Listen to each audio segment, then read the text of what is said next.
Hello everyone, আজকে দেখাবো just একটি মাত্র সস দিয়ে আপনারা তৈরি করে নিতে পারেন একেবারে চাইনিজ রেস্টুরেন্টের স্বাদে চাউমিন বা নুডলস। এই সসটা ইউজ করলে কিন্তু হুবহু চাইনিজ রেস্টুরেন্টের টেস্টটাই পাওয়া যায়। চলুন দেখে নেই ফুল রেসিপিটা। তো এখানে প্রথমেই আমি একটি প্যানে সামান্য একটু তেল দিয়ে প্রথমে ডিমটা ভেজে নিচ্ছি। আমি আজকে এখানে একটা ডিমই দিয়ে দিলাম। এখানে সামান্য একটু লবণ দিয়ে ডিমটা স্ক্র্যাম্বল করে নিব। খুব সুন্দরভাবে ডিমটা আমি ভাজা ভাজা করে তুলে নেব। আর আজকে কিন্তু আমি ভেজিটেবল চাউমিনটা আপনাদের সাথে শেয়ার করব। আপনারা এখানে চাইলে এই পর্যায়ে চিংড়ি বা মুরগির মাংসও দিতে পারেন। খুবই ঝটপট তৈরি করা যায় এই নুডলসটি, তবে খেতে কিন্তু একেবারে চাইনিজ রেস্টুরেন্টের মতো। তো ডিমটা তুলে রাখার পর সেম প্যানে আমি দিয়ে দেব 3 টেবিল চামচের মতো তেল, দিয়ে দেব সামান্য রসুন কুচি আর একটা বড় সাইজের পেঁয়াজ কুচি। এই রসুন আর পেঁয়াজটাকে একটু ভেজে নেব। হালকা একটু ভাজা হলে আমি সবজিগুলো অ্যাড করব। আপনারা আপনাদের পছন্দ মতো সবজি অ্যাড করতে পারেন। আমার বাসায় যা যা ছিল আমি সেগুলোই দিয়েছি। তো এখানে নানান রকম সবজি আমি একে একে এগুলোতে অ্যাড করে নিচ্ছি। প্রথমে আমি একটু সবজিগুলো ভেজে নিচ্ছি। আপনারা পছন্দ সিজনাল সবজিগুলো ইউজ করতে পারেন। আর এখন যেহেতু ফুলকপিটা একটু কম পাওয়া যাচ্ছে, তো আমি ফুলকপিটা আজকে দিইনি। এখানে গাজর, বাঁধাকপি, বরবটি আর নানান রকম সবজি দিয়েছি। তো এই পর্যায়ে আমি বরবটিটা দিয়ে হালকা একটু ভেজে নিচ্ছি, কারণ এগুলো কিন্তু আমি প্রথমে সেদ্ধ করে নিইনি। জাস্ট এই পেঁয়াজটার সাথে আমি হালকা করে ভেজে নেব, আর এতেই কিন্তু কুক হয়ে যাবে। আর এই পর্যায়ে আমার নুডলসটাও সেদ্ধ করতে দিয়ে দিয়েছি। সামান্য একটু তেল এবং লবণ দিয়ে নুডলসটা অবশ্যই সেদ্ধ করতে হবে, তাহলে কিন্তু নুডলসটা একেবারে লেগে যাবে না। আর এই পর্যায়ে দিয়ে দেব গাজর কুচি, আর এখানে কয়েকটা কাঁচামরিচ দিয়েছি। আমি প্রায় 1/3 কাপের মতো গাজর কুচি দিয়েছি। খুব ভালো মতো এগুলো ভেজে নিচ্ছি বাকি সবজিগুলোর সাথে।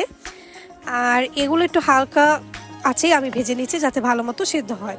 আর এ পর্যায়ে দেবো প্রায় 1/2 কাপের মতো বাঁধাকপি কুচি, আর দিয়ে দেবো কয়েকটা ক্যাপসিকাম কুচি। ক্যাপসিকাম দিলে কিন্তু অনেক বেশি ফ্লেভারটা ভালো আসে, আর আপনারা যারা পছন্দ না করেন এটা কিন্তু স্কিপ করতে পারেন। ভালো মতো সবজিগুলো আমি একটু ভেজে নিয়েছি, আর সামান্য একটু লবণ দিয়ে দিব এ পর্যায়ে। এরপর এই দেখুন সবজিগুলো কিন্তু হালকা একটু হয়ে আসছে, আর নুডলসটাও কিন্তু আমার হয়ে গিয়েছে। আমি এ পর্যায়ে সিদ্ধ থেকে নামিয়ে একটি স্টিনারে ভালো মতো ঝরিয়ে নিয়েছি। আর এখন দিয়ে দেবো একটা মাঝারি সাইজের টমেটো ভালো মতো কেটে। আর সবজির কালারটা কিন্তু অনেক সুন্দর লাগছে, একেবারে কালারফুল সবজিগুলো। তো আপনারা পছন্দ মতো যে কোনো সবজি নিয়ে নেবেন। এরপর ভালো মতো সবজিগুলো যখন হয়ে যাবে, আমি কিন্তু এ পর্যায়ে নুডলসটা অ্যাড করে দিব। আর আমি একটু দেখিয়ে দিচ্ছি আমার নুডলসটা কত ঝরঝরা হয়েছে। অনেকেই বলেন নুডলস ঝরঝরা হয় না। তো আপনারা যখন সিদ্ধ করবেন অবশ্যই সামান্য 1 চামচ তেল দিয়ে দিবেন, আর সাথে একটু লবণ দিয়ে দিবেন। আর এই দেখুন নুডলসটা হয়ে গেলে এখন আমি দেখাবো আমার সেই সিক্রেট সসটা। এটা হচ্ছে ম্যাগি সস। এটা যে কোনো সুপার শপ বা বড় কোনো মুদির দোকানে পেয়ে যাবেন। রেস্টুরেন্টগুলোতে কিন্তু এই সসটা ইউজ করে।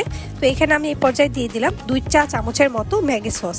আর এটা দিলে কিন্তু অনেক বেশি সুন্দর একটি ফ্লেভার আসে আর খুবই মজা লাগে। এরপর দিলাম 1 চা চামচ সয়া সস আর 2 চা চামচের মতো টমেটো সস। এই টমেটো সসটা কিন্তু আমার বাসায় বানানো, এটা রেসিপি আপনাদের সাথে শীঘ্রই শেয়ার করব। আর এখন দিয়ে দিলাম নুডলসের সাথে যে মশলাটা থাকে সেটা, আর দিয়ে দেবো 1 চা চামচের মতো কালো গোলমরিচের গুঁড়ো।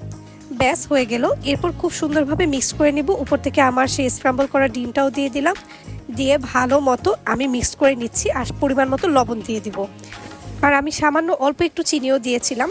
তো ভালো মতো এটা মিক্স করে নিলেই কিন্তু তৈরি হয়ে গেল আমার মজাদার এই নুডলস রেসিপিটি। তো বিকেলের নাস্তায় বা সন্ধ্যায় কিন্তু আপনারা ঝটপট নুডলস বা চাউমিন এই রকম করে রান্না করে নিতে পারেন।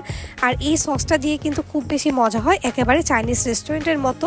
তো বাসায় যদি এত মজা করে রান্না করা যায় তাহলে তো আর চাইনিজের টাকা নষ্ট করে লাভ নেই। তো বাসায় কিন্তু আপনারা ঝটপট তৈরি করে নিতে পারেন এই মজাদার নুডলসটি।